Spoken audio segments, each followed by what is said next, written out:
The night Lauren told me she was pregnant, I watched her cry against my chest and believed my entire life had just changed. What I didn't know was that the pregnancy test she held in her trembling hand had never belonged to her. And by the time I discovered the truth, Lauren had already trapped me in a lie I couldn't escape. My name is Ben, and for almost 3 years, I thought Lauren was the woman I would grow old with. We had the kind of relationship people envied: late-night drives, Sunday breakfasts, inside jokes nobody else understood. But beneath that happy life, Lauren carried a secret, and eventually that secret would destroy everything we had built. I met Lauren at a small coffee shop near my office after she accidentally spilled iced coffee across my laptop bag. She looked horrified, then laughed when I told her the computer had survived. We started talking, exchanged numbers, and somehow turned one ruined afternoon into 3 years together. At first, loving her felt effortless. For the first 2 years, everything between us felt real. We rented a small apartment, adopted a stubborn orange cat, and spent weekends cooking meals we were barely qualified to make. Lauren loved planning our future, while I focused on building my career. Whenever she asked where I saw us in 5 years, I always answered, together. The first strange thing happened when Lauren started asking about my savings. She never used to care about money beyond paying our bills. Suddenly, she wanted to know how much I had in the bank, whether my apartment lease was in my name, and what would happen financially if one of us lost our job. I thought she was simply becoming more responsible. Then Lauren started talking about marriage constantly. She showed me rings online and sent me pictures of venues before I had even mentioned proposing. When I laughed and told her we had plenty of time, her smile disappeared. "How much time do you think I have?" she asked. I thought she was joking. Looking back, I realized she wasn't. 3 weeks later, Lauren woke me before sunrise. Her face was pale and her hands were shaking. She placed a pregnancy test on the kitchen counter. 2 pink lines stared back at me. I couldn't speak. She whispered, "Ben, I'm pregnant." My heart raced, and every plan I had for my future suddenly changed. I hugged her immediately, even though fear was fighting excitement inside me. "Are you sure?" I asked. She nodded and started crying. I told her we would figure everything out together.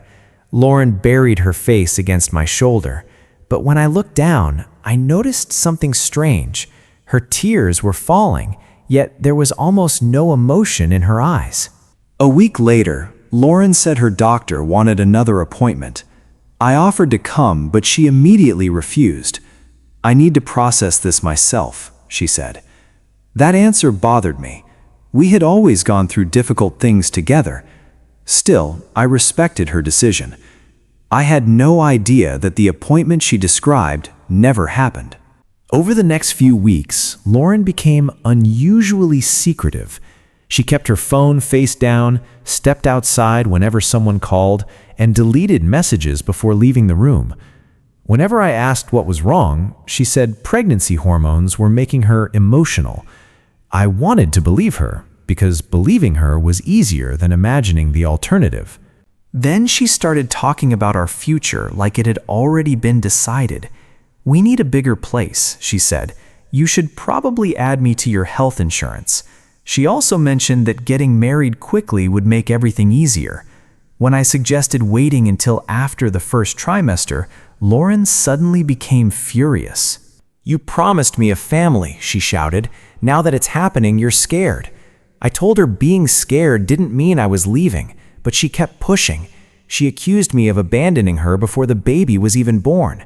By the end of the argument, I was apologizing for something I hadn't actually done. My mother noticed the change in me before I admitted it. During dinner, she asked why I looked exhausted. I told her Lauren was pregnant. Mom smiled, then asked when the first ultrasound was. When I gave her the date Lauren had mentioned, Mom frowned. "That timing doesn't sound right," she said quietly. I laughed it off at first. My mother wasn't a doctor, and I didn't want to make Lauren sound suspicious. But that night, I searched the pregnancy timeline myself. Something didn't add up. The dates Lauren had given me were inconsistent. I stared at my phone for nearly an hour, wondering whether I was becoming paranoid. The next morning, I found a pharmacy receipt inside Lauren's jacket. The date was 2 days before she told me she was pregnant. The receipt listed a pregnancy test, but something about it bothered me. Lauren had claimed she discovered the pregnancy naturally after missing her period. Why would she need another test 2 days later? I placed the receipt on the table. "Can you explain this?" I asked.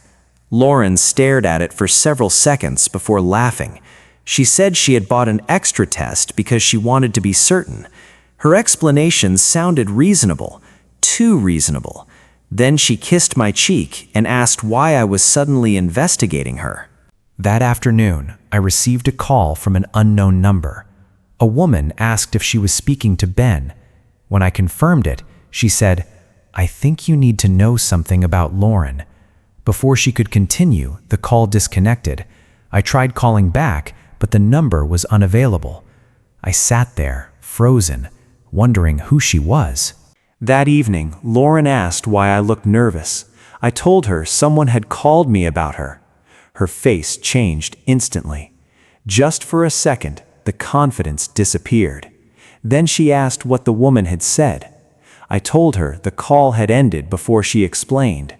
Lauren went silent. That silence frightened me more than any confession could have. That night, I noticed Lauren had started keeping something inside a locked drawer beside the bed. I had never seen the drawer locked before. While she showered, I stood there staring at it. I didn't open it. Instead, I waited. When Lauren came back, she noticed me looking at the drawer and immediately moved the key. A few days later, Lauren showed me an ultrasound photo. She was smiling, expecting me to react emotionally. I stared at the image and felt something cold in my stomach. The clinic name was barely visible at the bottom. I recognized it because a coworker's wife had gone there. I decided to call the clinic the next morning. The receptionist couldn't discuss anyone's medical information, but when I mentioned the date printed on the image, she paused. She said the clinic hadn't performed ultrasounds that day because the building had been closed for maintenance. My hands went numb. I looked at the picture again. Suddenly, the image didn't look like proof anymore. It looked like evidence. I confronted Lauren that night. I asked where the ultrasound came from. She stared at me, then started crying. "Why are you doing this to me?" she whispered. I told her I needed the truth. For the first time, she didn't argue. She simply looked away and said, "You were going to leave me." I asked what she meant. Lauren wiped her tears and admitted she had been terrified I would end our relationship. She said she felt me becoming distant and believed marriage was the only way to keep us together. But when I asked about the baby, she insisted it was real. That was when the doorbell rang. The woman from the mysterious phone call stood outside. Her name was Rachel, and she looked nervous.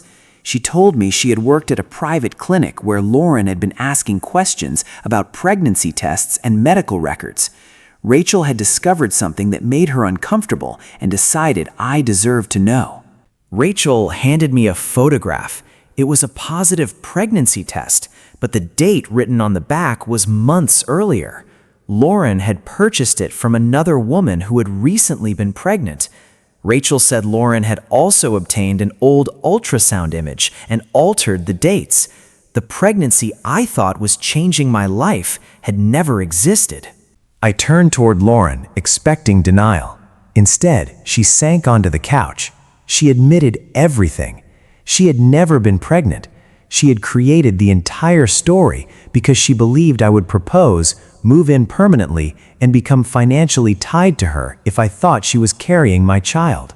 I asked her why she couldn't simply trust me. Lauren cried and said she had spent years watching people leave her. She believed love always ended when someone found something better. In her mind, trapping me was the same as securing our future. But hearing her say that didn't make me feel loved, it made me feel like a target. Then Rachel told me something Lauren hadn't mentioned.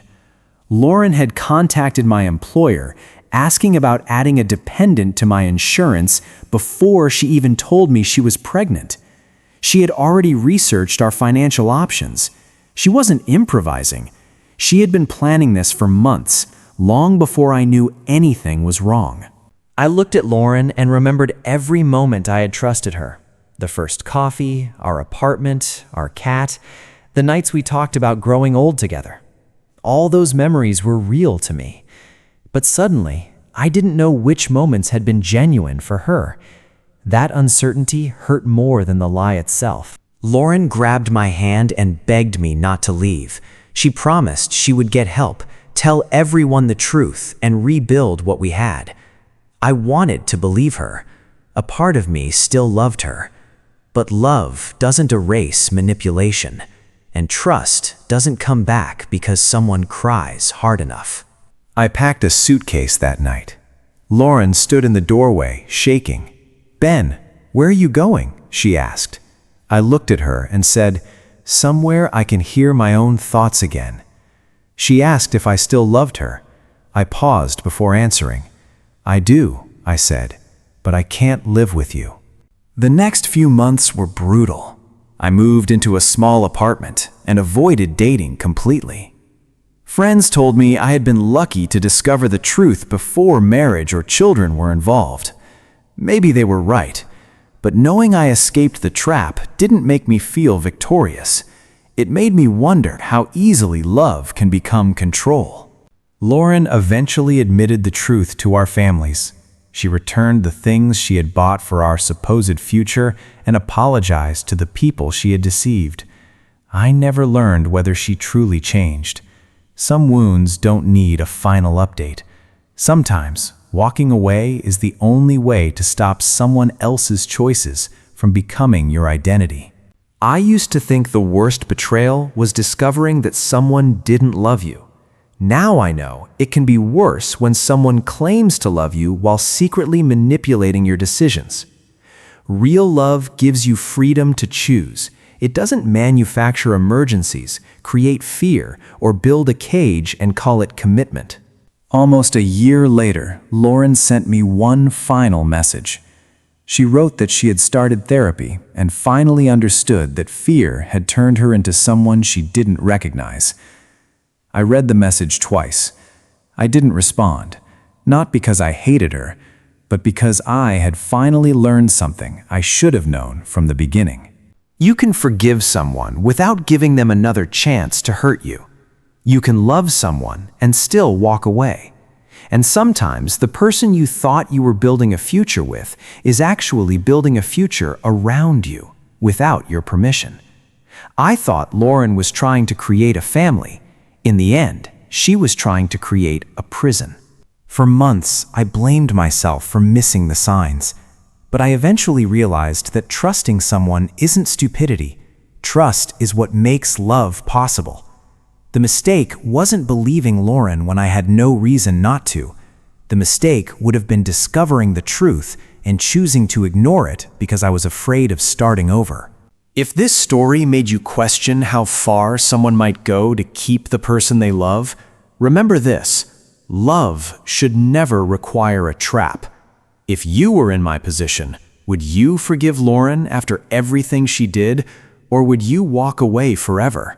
Share your answer in the comments and subscribe for more emotional stories where the truth changes everything.